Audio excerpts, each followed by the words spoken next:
পার্বত্য চট্টগ্রাম ও চট্টগ্রামের সবচেয়ে গুরুত্বপূর্ণ নদীর নাম কর্ণফুলী। দর্শক, এই কর্ণফুলী নামের সাথে নাকি জড়িয়ে আছে একটি প্রেম কাহিনী।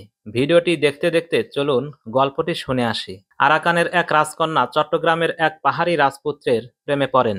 এক জ্যোৎস্নাস্নাত রাতে তারা দুইজন এই নদীতে নৌকা ভ্রমণ উপভোগ করছিলেন। নদীর পানিতে চাঁদের প্রতিফলন দেখার সময় রাজকন্যার কানে গোজা একটি ফুল পানিতে পড়ে যায়।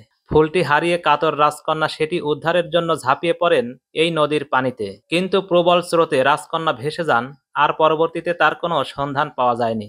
রাজপুত্র কি বসে থাকার মানুষ? সে রাজকন্যাকে বাঁচাতে পানিতে দেয় এক লাফ, কিন্তু তাতে এই রাজপুত্র সফল হয়নি। পরবর্তীতে রাজকন্যার শোকে রাজপুত্র পানিতে ডুবে আত্মাহুতি দেন। ফুলটি যেহেতু গোজা ছিল কানে, সেই কান থেকে কর্ণ এবং ফুল থেকে ফুলি, আর এই করুণ কাহিনী থেকেই নাকি নদীটির নাম হয় কর্ণফুলী। দর্শক, তথ্যগুলো সংগ্রহ করা হয়েছে উইকিপিডিয়া থেকে। আপনাদের জানা মতে অন্য কোনো ঘটনা যদি এই নামের সাথে জড়িয়ে থাকে তাহলে সেগুলো কমেন্ট বক্সে শেয়ার করতে পারেন।